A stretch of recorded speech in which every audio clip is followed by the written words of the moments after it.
think I've done one like this. So if people Welcome, want to ask everyone. questions, will they be able to raise their hands and whatnot? Yes. Great. I'll let people know to put it in the chat, and then I will raise my hand. So you just have to look out for me when the thing is up. My face will be up there yet. Okay, Hello, sounds good. everyone. Thanks for coming. We'd love to know who's here today. So if you want to put your name and program name or company that you're representing in the chat today, that would be wonderful.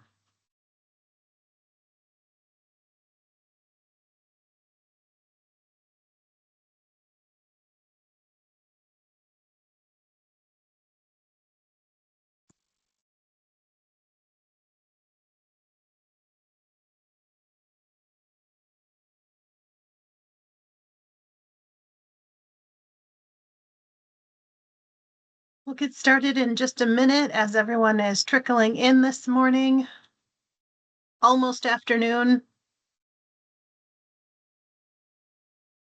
For those of you just joining us, feel free to put your name and program in the chat so we can see who's with us today.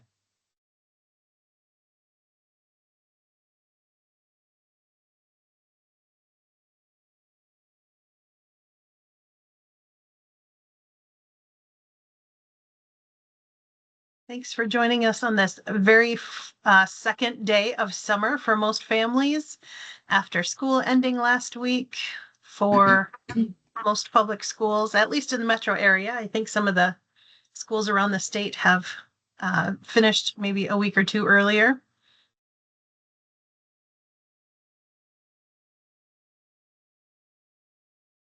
Kara was just filling me in this morning that the legislature was meeting till the wee hours last night. So The weird welcome. year. Yes. Welcome, everyone. Thanks for joining us. I'll ask that you put your name and program in the chat so we can see who is with us today. We'll just give everyone like one more minute to come on in and then we will get started.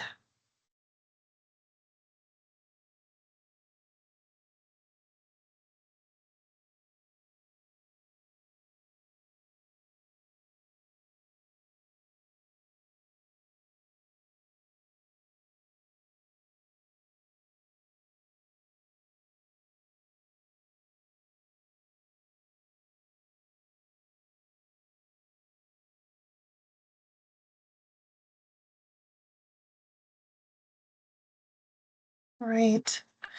Good afternoon, everyone. We've got a great group of folks today. Thanks for coming. Welcome to the June 2025 edition of TEL Talks. And we are specifically topics for early learning leaders, monthly webinars based on identified interest areas to facilitate solutions-focused discussions for your questions about the early childhood field in Minnesota. If you or someone you know have a topic that you would like to hear about in a future TEL Talk, please send that information to me, Heather Sharmoli. I'll put my email in the chat. I do want to, I can make up what I think that you guys would like to hear about, but I imagine you guys have some ideas on your own as well. So, upcoming in July, I've got one of my friends coming from the Child Care Aware Financial Supports team talking about CDA scholarships, teach scholarships, retain grants, and all things financial services that we can provide here from the Child Care Aware Minnesota Coordinating Office. In August, we're going to take a break and give you back your second Tuesday of the month lunchtime back. I hope you take some time for yourself at some point this summer and enjoy some time outside and or with your family or doing your favorite things. We will be back in September. So if you are not already aware, Child Care Aware of Minnesota helps families find quality child care programming that best meets their needs. In addition to professional growth and development, which is my area of expertise, we offer an online learning platform through Eager to Learn. We do some grants work through the regional grants, Retain. We also coordinate Minnesota's QRIS, or Quality Rating Improvement System, Parent Aware. We have the rating team on site as well as our quality improvements team to support coaches and recruiters. We offer scholarships for the CDA as well as the Teach Scholarship.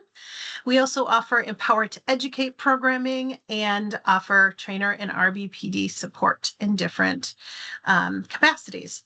So part of our mission is to keep the community informed on the importance of early childhood. And as you know, we have a good link to the work at the Capitol through the work of the CARE Fellowship, which I will let Kara share information about. Michelle, thank you for putting my email in the chat. The TEL Talks team is made up of myself and Michelle Yang, who is my right-hand lady doing things like putting my email in the chat when I'm busy talking because I can't talk and type at the same time. So I appreciate those things. As we go through the presentation today, we would love to hear from you. So please put your comments in the meeting chat, and then I will raise my hand and bring those up to Kara so she doesn't have to stop talking in the middle of her sentence. She can get through the end of what she was saying, and then we can bring those up. We will have some time for questions, hopefully at the end as well. And as always, this meeting is being recorded so that for your friends who couldn't make it to join us today at this time, they can always watch the recording, which will be on our website in a couple of days. So without further ado, I would like to introduce my friend Kara Lupke. Hello, everybody. You'll also find my cat Harry. He will be popping up across the screen because he just cannot leave me alone, which is delightful and frustrating at the same time. I am the public policy coordinator for Child Care Aware of Minnesota. I have the very fun job of trying to figure out what's happening at the legislature and how it relates to early child care.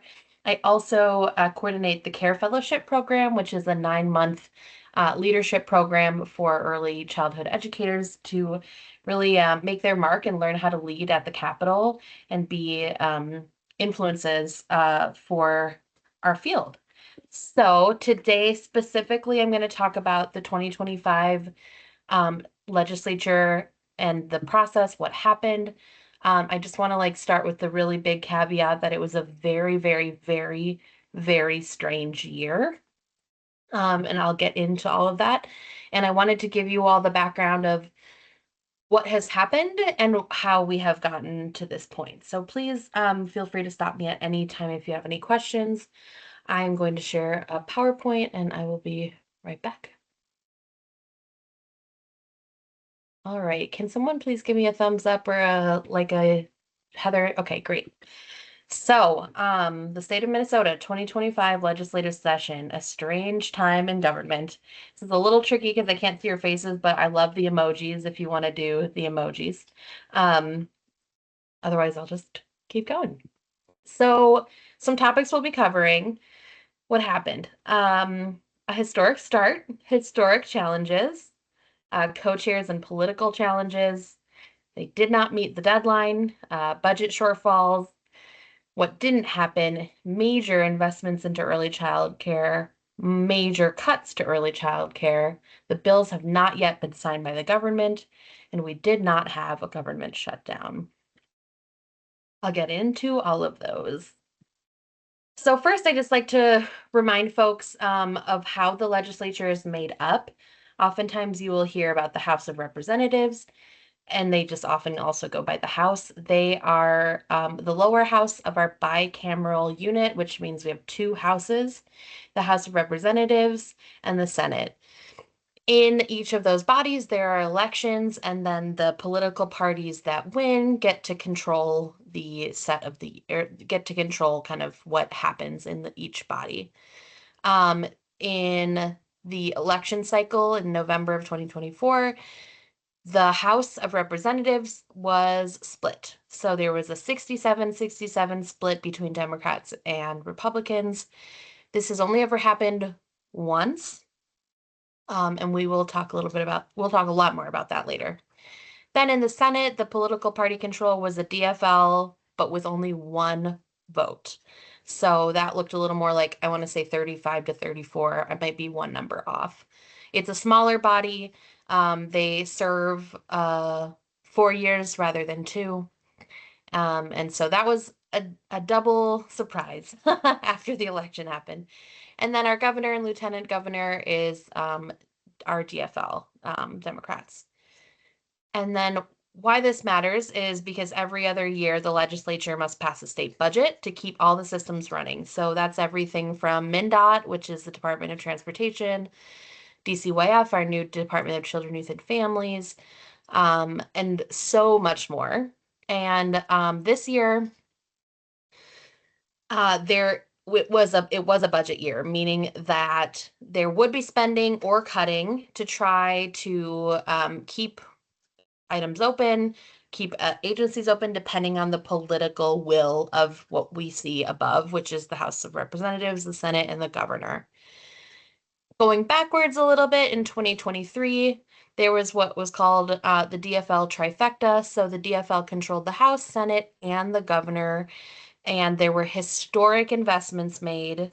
Lots and lots of big changes, especially big investments to early child care, especially coming out of the pandemic. So a lot of you might recognize things like the Great Start Compensation program. I guess at this point it's now a program, and also things like universal school lunches. Like a lot of those things happened during that time. And there also has been a bigger focus on the workforce as well as the creation of the Department of Children, Youth, and Families. However, in 2024, this was the projected spending of the state budget. Now, the budget is made up of taxes, what we pay in taxes, what businesses pay in taxes, and what we receive from the federal government in aid. And in 2023, along with all of those historic investments, we saw a big spike in spending. And there are arguments on either side of the article or on the aisle of that. So some Republicans would say it's way, way, way too much. And some Democrats would say we've never actually paid in full what we should be paying in full for. And this is making up for those lost years of not investing and what so on and so forth. That's really up to each person to decide what their belief is. But regardless of what the belief is, this is what the numbers show. So the spending jumped dramatically, and a lot of it was what's called one-time spending.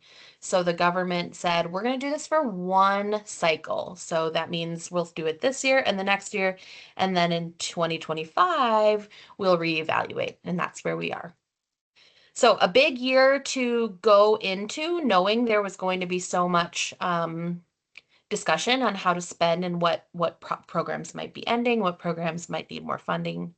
To have such a unique and rocky start, that made everything a little bit more messy. So in the beginning, in the House, we had the election results at the House of Representatives was completely split, 67 to 67, until until it was discovered that one of the representatives did not live in their district and was not legally allowed to be a representative. So that meant the DFL went to 68 and the Republicans to 67.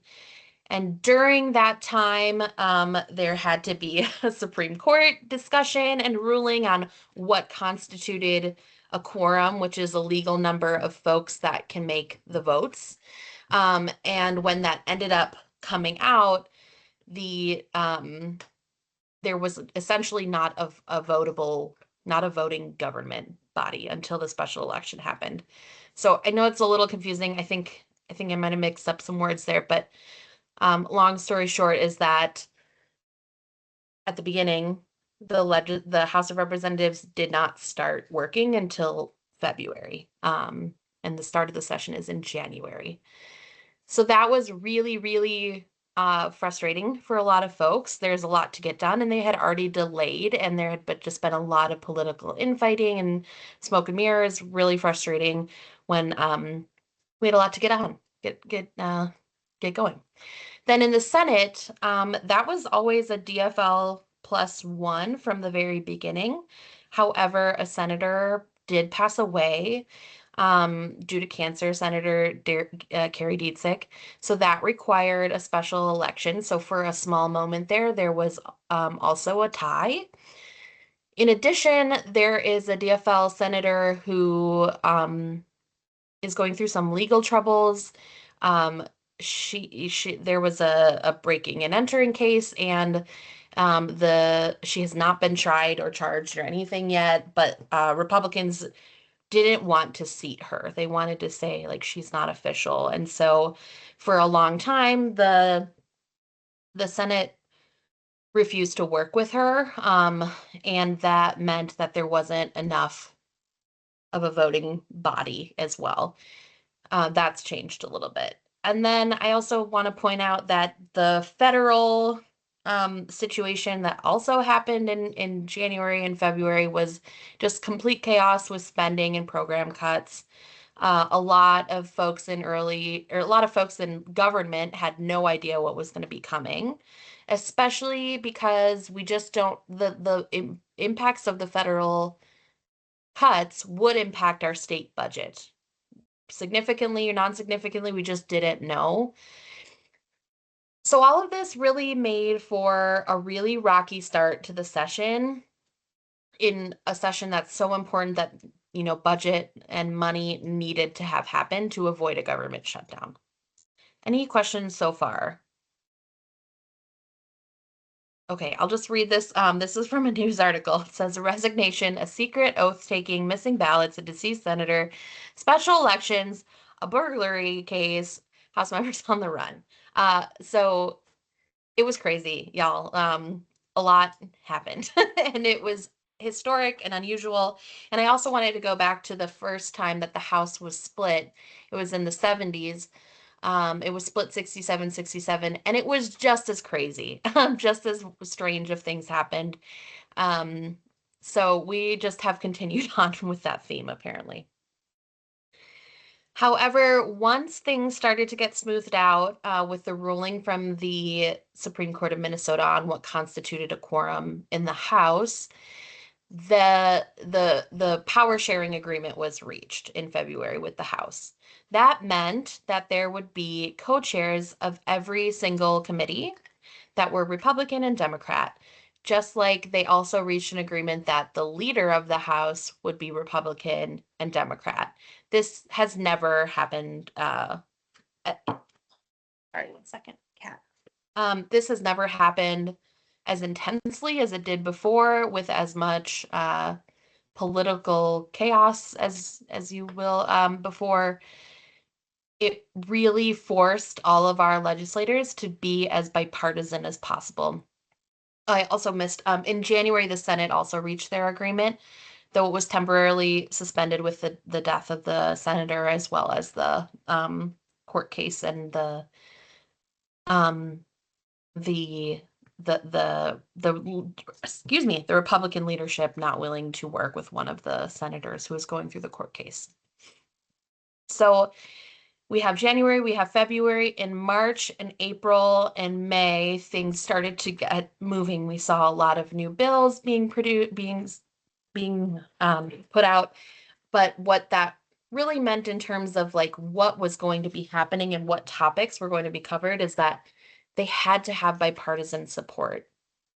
So in 2023 and 2024, essentially the Democrats could put out whatever they wanted and get movement on it, meaning it could have gone through the committees, it could have gone through public hearings. That was not the case this year. So anything that happened had to be bipartisan. So in what that means for early childhood is different, right? The Republicans and the Democrats have different opinions on how early childhood and issues within early childhood should be managed. In the House, that meant we had co-chair Nolan West, a Republican from like the Blaine area, and Carly Katiza-Wattoon, actually, I want to say the South Metro.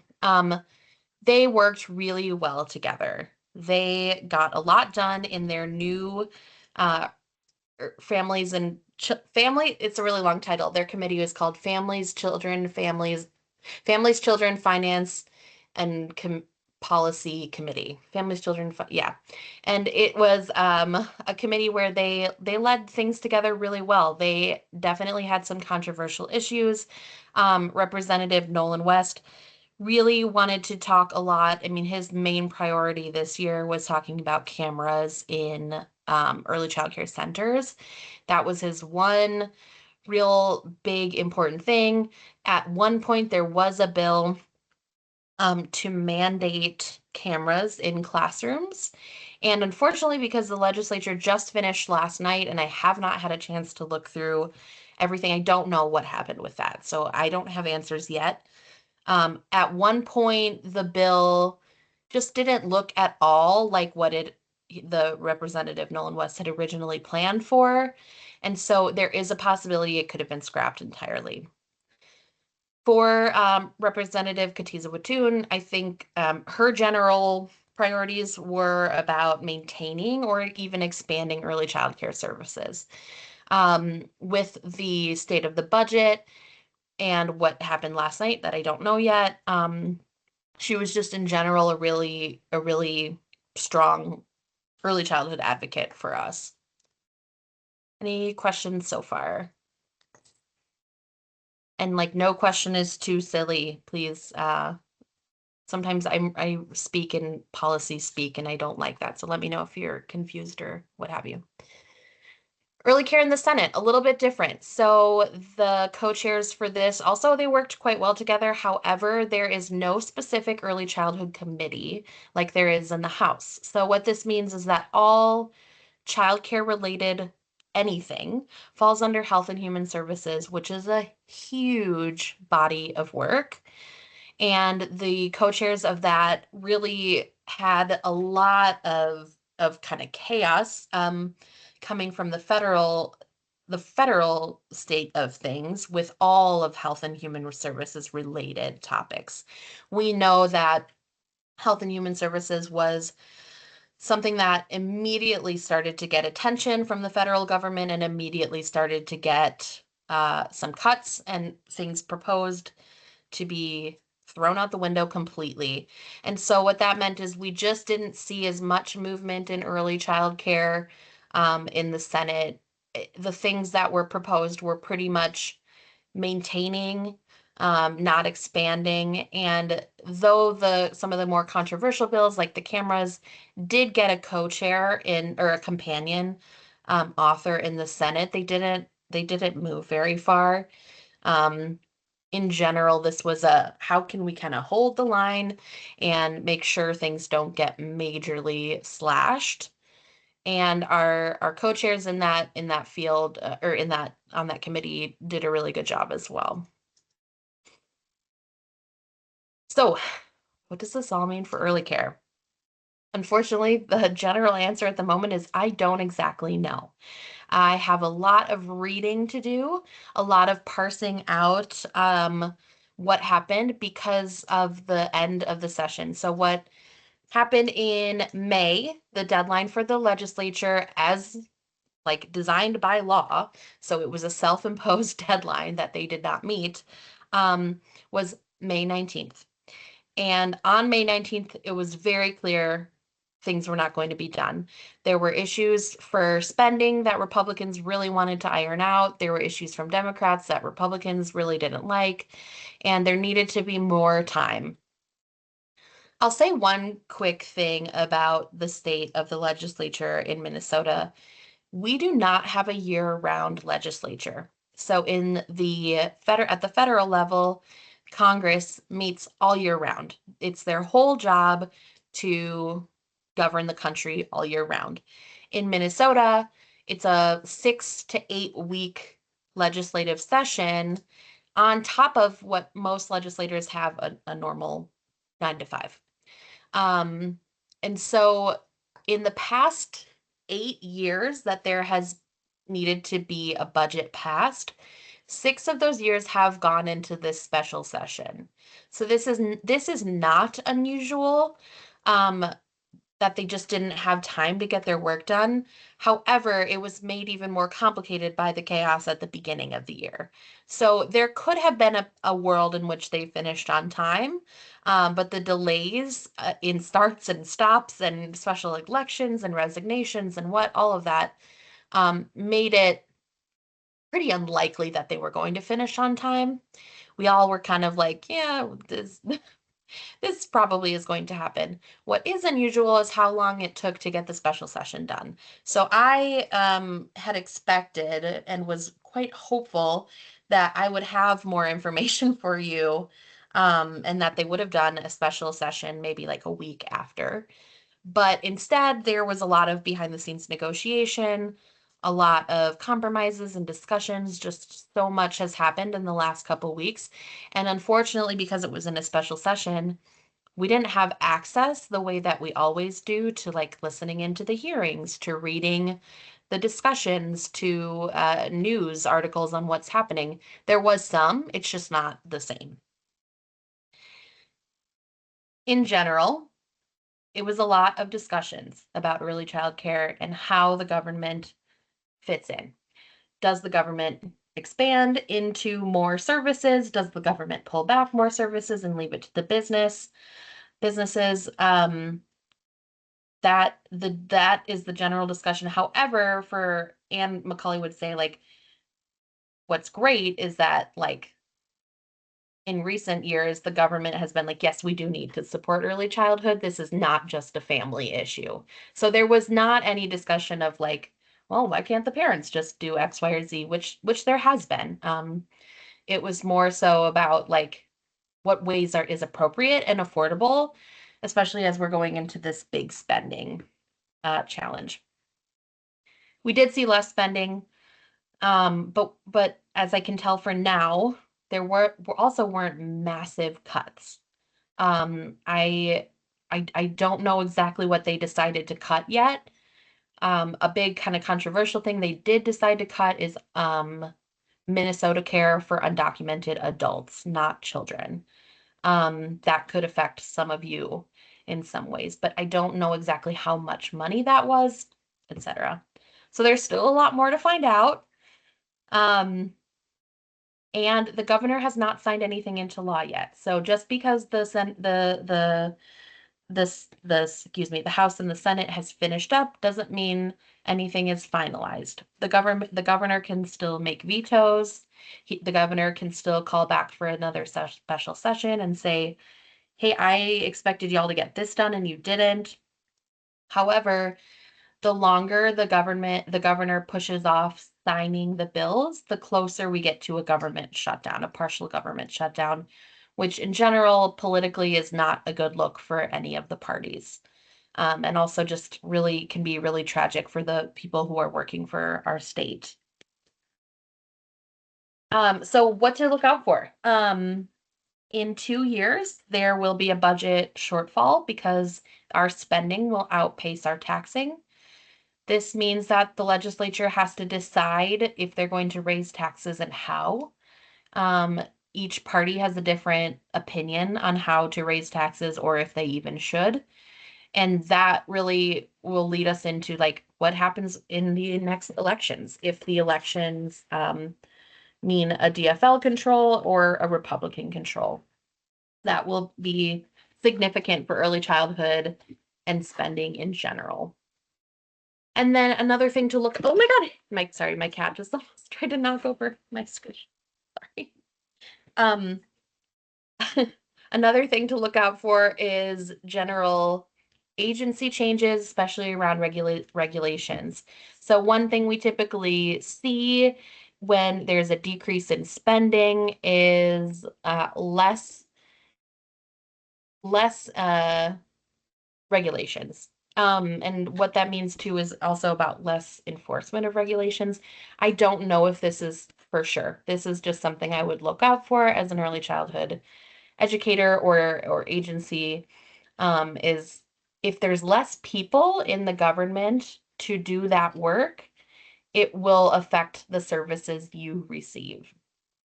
It's a big maybe. It's a big question mark, and it also depends on federal government and what they decide to cut or what they decide to fund.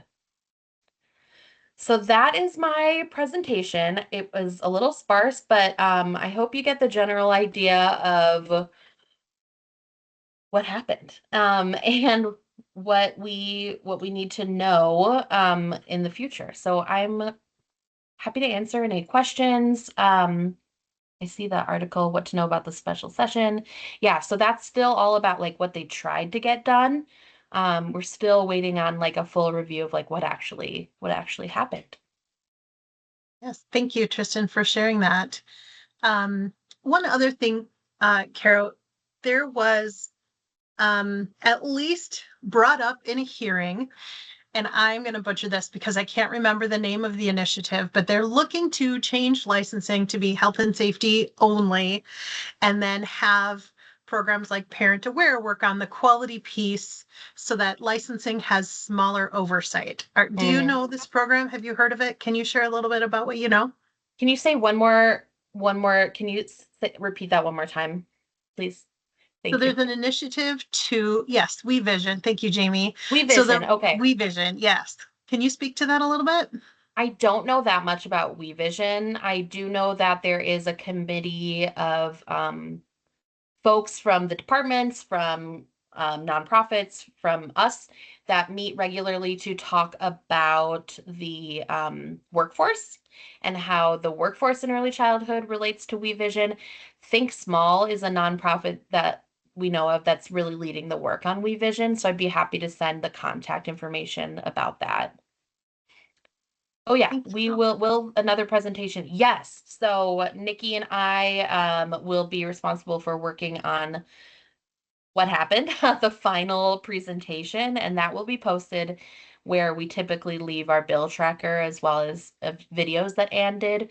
We may not do a video just because we're not Anne, but we will have a final presentation, and it's on our very important list of to-dos. Yes, thank you, Anne, for that question. Thank you, Jamie, for the information on We Vision.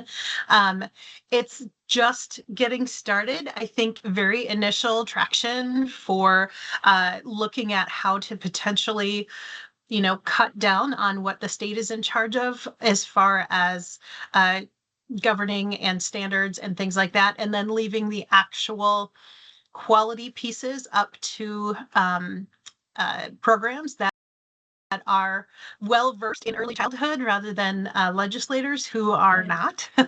So I think it's a really interesting initiative and something to keep an eye out for. Obviously, it's not something that's going to pass this year, but a lot of times things aren't passed the first time they're ever brought up. So I think it's important to keep that on the top of our mind as well. Carol, would you share with this group as well what is happening with the CARE Fellowship moving forward? Yes, thank you for that. So the CARE Fellowship we just announced last week that the CARE Fellowship is going on pause. It's really an opportunity for us to redesign the program in a way that meets the needs of this current advocacy and political moment. We've also had several of our wonderful collaborators through the program depart. So Anne McCauley is no longer executive director and therefore no longer a part of the CARE Fellowship. And Marie Huey, who used to be a part of Think Small, now also works for the state government. And so we really have an opportunity to redesign the program. And we've sent some initial information about a work group that we'd love to have folks join. We also need an opportunity to seek more sustainable funding. So for years and years, the CARE Fellowship has been kind of run on a shoestring budget. I'm the first full-time paid person that has ever been around for this kind of work. And we knew the funding was limited. And we also know that the funding is super, sorry, I get distracted. I will answer that question. Funding is super limited for advocacy work. And we also didn't want to get to a place where we had to change the program so drastically to receive funding for what matters to this field. So we don't want to do that thing where we kind of like shift our program to fit into a box for funding. So this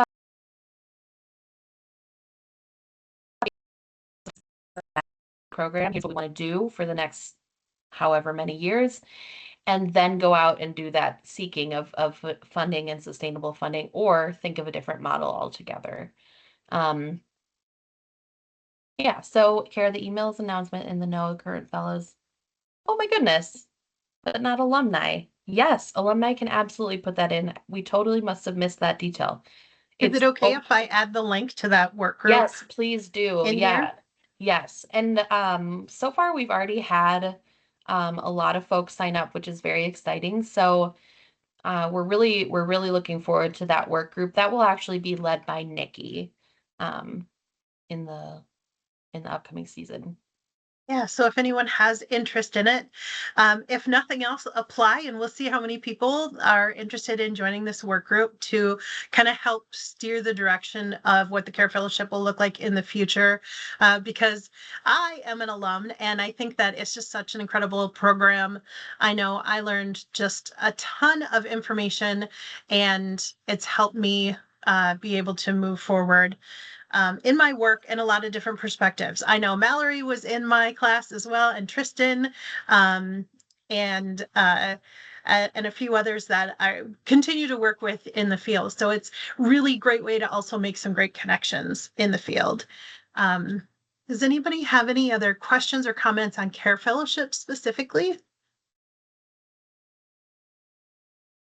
Yes, so can offer more details about the framework. So the time requested. So in the survey, we're really going to go off of what the general response is. So in the survey, we offer some time frames.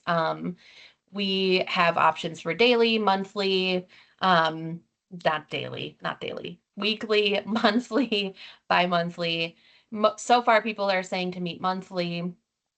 And the time requested is usually it's looking like 2 hours to a half of a day. And that will kind of come out once we finish like the recruitment for this part of the work.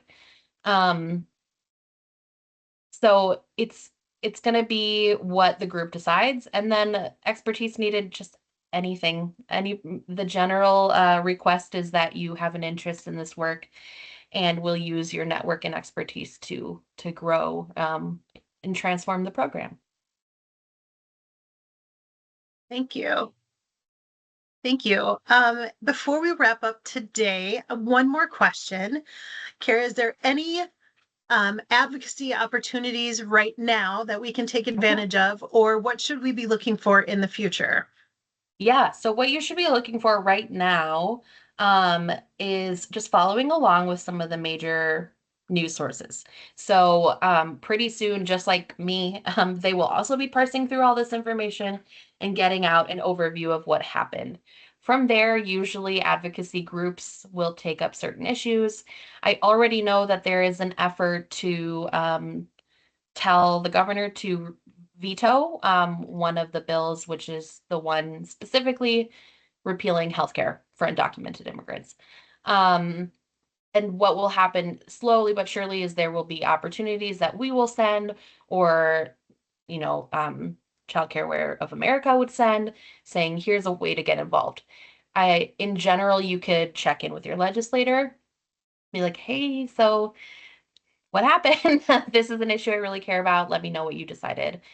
Um, and kind of it is kind of a wait and see what pops up from now. But in general, follow along with news, reliable news sources. NPR does a really good job highlighting the legislative session, and then keeping in touch with me, and keeping an eye out for when we get that report out, and waiting for the signing day, the day where the governor signs new laws in. Excellent. Thank you so much, Kara. I just want to say I know that you were racing to get things analyzed this morning to share with us. And it really was a strange, kind of a weird year with a lot of different things happen. Like sometimes, one or two of these things might happen in a random year, but a lot of things happen to impact the session this year. And having it on a budget year just kind of, I think, changed a lot. And after so many of our dreams came true last year, coming into this year felt a little bit like a kind of a letdown, but it's Yeah. not to say that things aren't still moving forward. But, we do have to make sure that we can fund all of the programs that we want to get going. And we've got to be responsible about how we're using those funds throughout the state. So, again, Kara, I really appreciate you coming and sharing all of this. We look forward to your final analysis on the Bill Tracker website. If there's any further questions, you can always reach out to me or Kara after this session. This recording will be up on our website within a couple of days. So for anybody who wasn't able to make it, be sure to share with your friends that they can check that out. And if we've got the opportunity, we'll link any additional information in as we have it. Otherwise, you can find it again on our Bill Tracker site. Okay, so last call for any questions before we take the rest of the afternoon and get you back to your regularly scheduled activities. Yeah. And I also just want to say Anne did in her final video, she did a really thorough review of like what's happened in the last 20 years in early childhood, because I know it's pretty easy to feel discouraged. I do feel a little discouraged about the state of the session. But then when I went back and watched that, I was like, okay, things have changed and we still have more work to do. Absolutely. I think it'll never be a perfect system. So we've just got to continue to work at it to make it the best that we can for children and families. Yeah, exactly. All right. Well, thanks again. Thanks everyone for your time today. And I hope to see you in the next one. Take care. Thanks, everybody. Cool. Thank you. I appreciate you inviting